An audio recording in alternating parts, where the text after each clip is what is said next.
We will be landing in a few minutes. Please ensure that your seatbelts are securely fastened.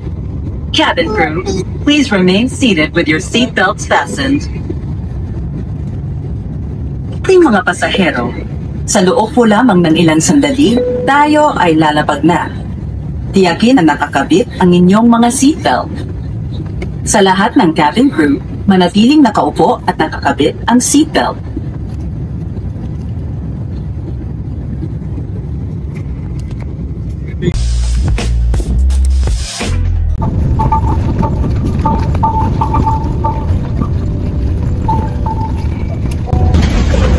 Good morning guys, nandito na nga tayo sa Mactan, Cebu International Airport. So pinapauna lang muna natin silang bumaba para syempre hindi siksikan. So wala naman tayo hinahabol na oras dahil napakaaga pa nga. Yeah. Welcome Cebu.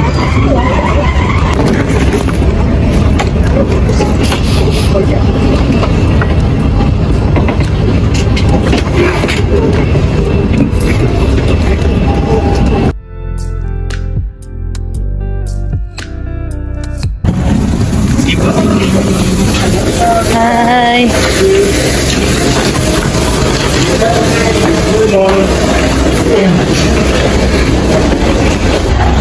Yo guys, good morning. Dito na nga tayo sa Mactan International Airport at sasakay tayo ng bus. Meron kang dalawang option. Pwede kang sumakay ng van at eto nga ang bus. Pero syempre mas mura kapag bus.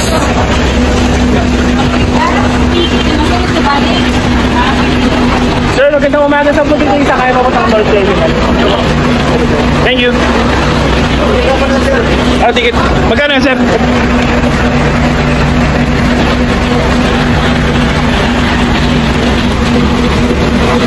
Thank you po.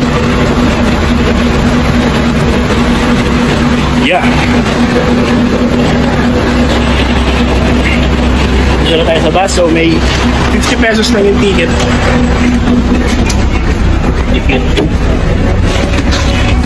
Dito na tayo ngayon sa North Terminal at ito yung bus nila. Yeah. Parang nasa Manila ka lang din. Agnaya Port, meron na rin dito sa sakayan. Pwedeng bus, pwedeng van din. So syempre, alam nyo na kapag bus, mas mura. So yun guys, from Mactan International Airport, sasakay ka nga ng bus, by bus, papuntang North Terminal. At pagdating dito, tatawid ka lang dito. Tatawid kalsada lang. So meron silang ticket na aircon saka ordinary. Yung kanilang aircon is 260 pesos and yung ordinary is 209 pesos. Meron din silang option dito na van.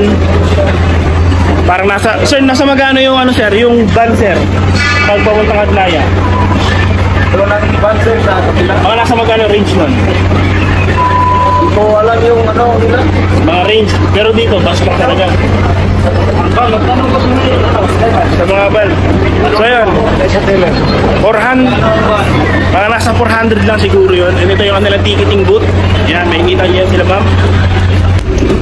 Nakasakay na nga tayo guys dito sa bus na papuntang Agnaya Port. Makikita nyo, pagod pa lang yung tao sa bus dahil ito pala yung available na trip na nabuka namin. So actually yung first pasar na una. Yeah. So yun guys, stop over to na tayo dito. So hindi ko kasi ano kung ang lugar na ito. Kahit na yung mga kainan naman, ito ako lang ito na kasi ng chorizo, inihaw. Luto na yan guys, kasi initin na lang nila para siyempre mabilis ka naman dahil sa order.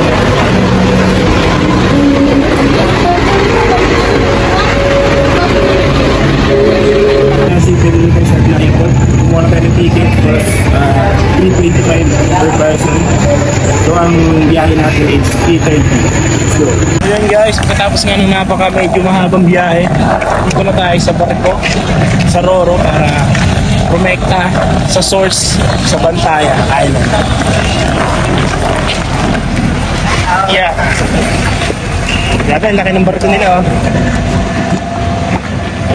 Talagang mas pina-priority nila yung mga cargo like yung trucks. May konti lang yun eh. Yung parang pang tao, oh. Talagang tingin mo, pakita mo ha. Hawak naman nila na mga pang sasakyan. Habang pinabaybaygaan natin ito, papunta Bantayan Island. Nakaranas tayo ngayon ng turbulence. Guys, ababa na tayo dito mismo sa Bantayan. Nakakuha nga tayo ng tricycle for 150 pesos papunta sa ating hotel. Yan guys. So mamaya mag-canvas pa tayo syempre ng motor. Pwede natin sakyan para sa ilang araw na stay dito.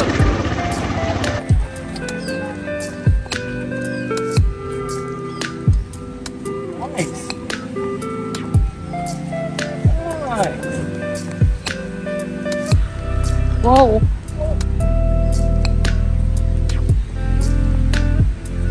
So guys, yung room natin. Tagal muna tayo ng room.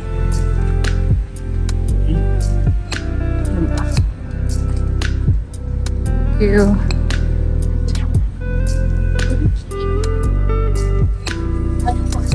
And then safety deposit box key, and then this one connects there. The shower. Welcome kami ha. Thank you po. Welcome drinks po. May pa-welcome drinks. Thank you po. So yun guys, meron silang welcome drink.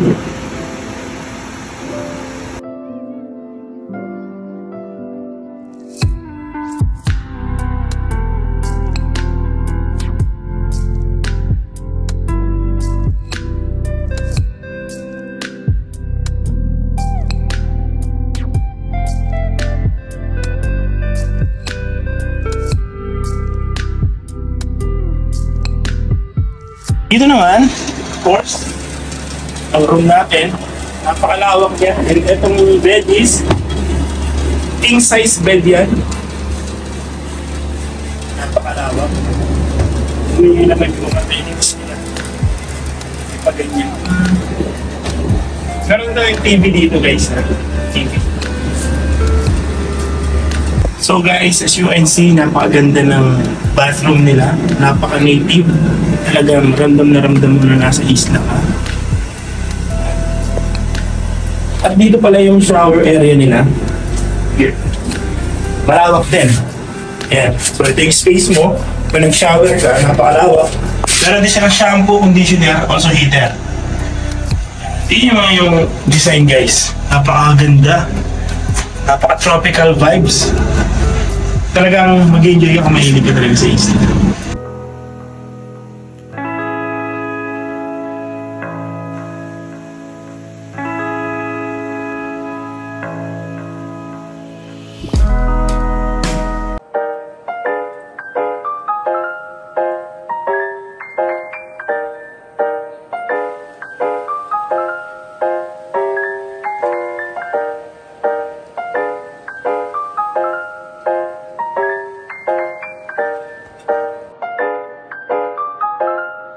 Yoga namin sa breakfast na Estafa. Ano sa ito? Hindi lang naman siya free. Good naman yung food. Nag-stay ka dito sa amin. Itong kaka nila, maraming serving. Tapos yung rice. Then meron din silang nakita yung mga ganyan sa video na salad sa almusal. And meron din silang drink. First watermelon juice. Fresh juice to.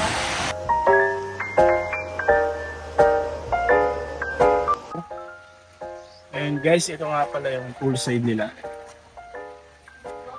Tingnan naman yung view guys.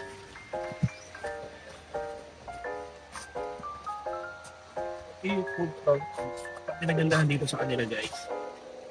Whenever you want, mag-stay pwede. Kasi usually yung ibang resort, may limit lang like 10 PM lang yung kanilang pool. Pero ito, pwede ka mag-stay as long as Hindi kayo lalamigin. Look at that view. Ito kasi nililinis ko eh. Kasi morning park. Baka kaya mag-swimming din kami dito.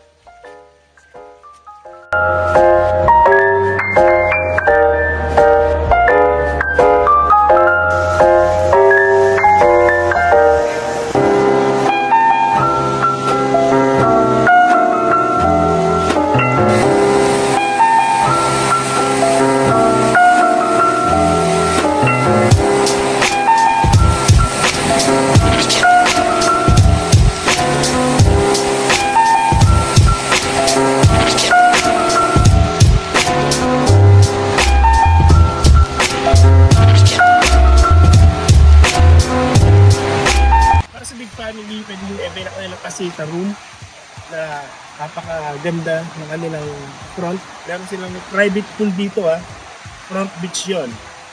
Grabe.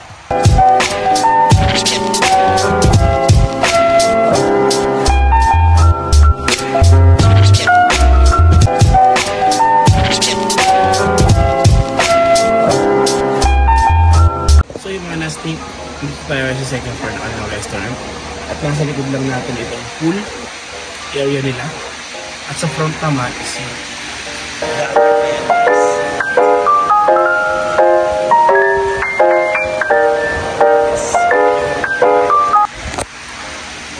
at dito naman makikita nyo yung kanilang bar tables.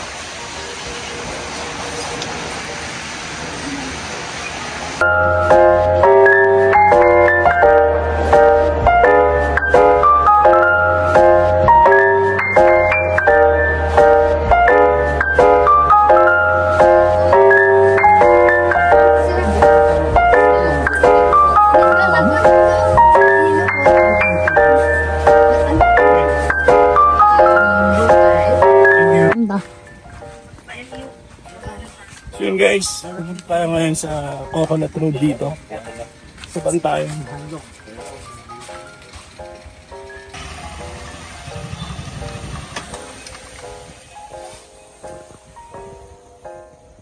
And guys, dadaanan din natin syempre yung kanilang famous church here, Bantayan.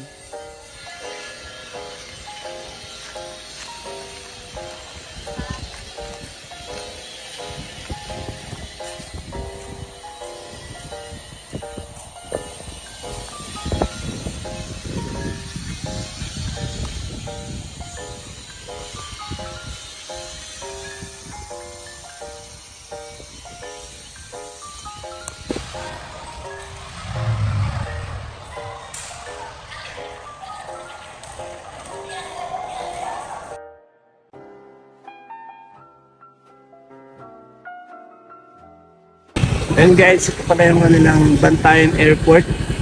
Yan, nakikita nyo. Malawak din. Balito kasi guys, meron ng direct flight from Manila to Bantayan here sa airport para hindi na rin kayo gumawa ka ng sinisiki, magbas at mag-roro. Kasi parang weekends na nga available yung flight na yun. So, pero okay din naman, bawal din magbiyahe para at least na experience na pakita natin sa inyo. Soon siguro mag-flight na lang tayo. Ngayon nga, ito tayo na sa Tira Beach. 60 minutes away lang siya from our hotel. Tara, samahan ka kami. So yun guys, ito tayo na sa Tira Beach. At dito tayo pinakakindaan ni Map. Napakadilim lang pa ako.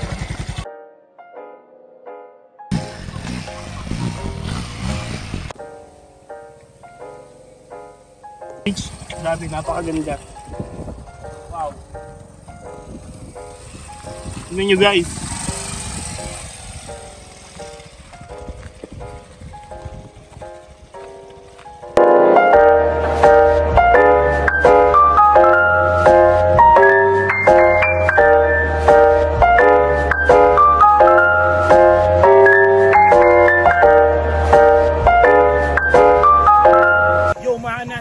Nandito tayo ngayon sa Coconut Road sa Bantayan Island.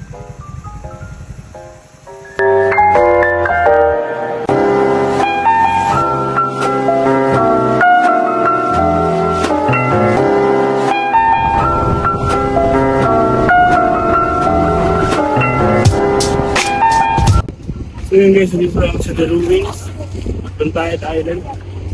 And buti na lang walang masyadong tao. Makunti lang kami dito, parang tatlo lang. Yung lang yun dito. At yun nga, kanina nakita nyo naman sa video. Pero naman nag-aanap dito ng mga puso, may mga bata.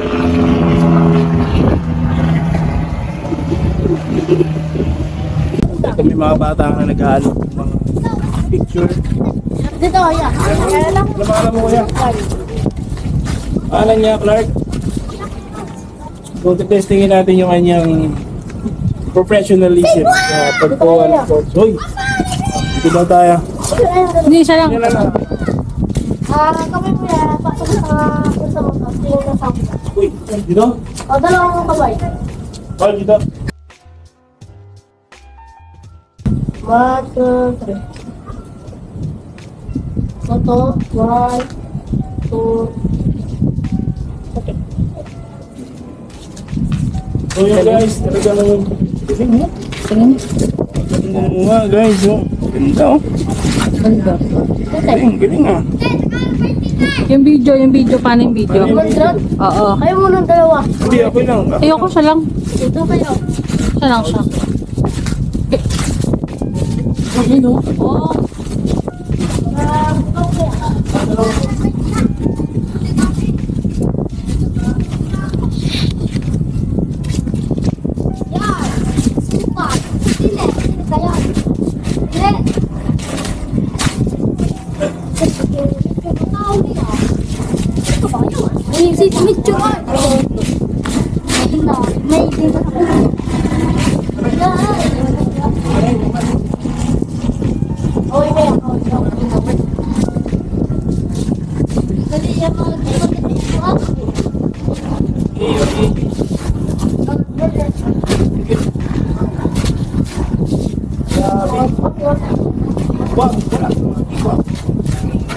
Ipapakita ko sa inyo ang actual footage ng drone ng ating kanasnip. Here we go in 3, 2, 1. Kaway kaya, kaway. Wow. Hey. Burger. Burger. Wow. Tapos, waki ka, waki. Waki, wala akong waki. Guwapo. Ganun yan, dosa. Ganun.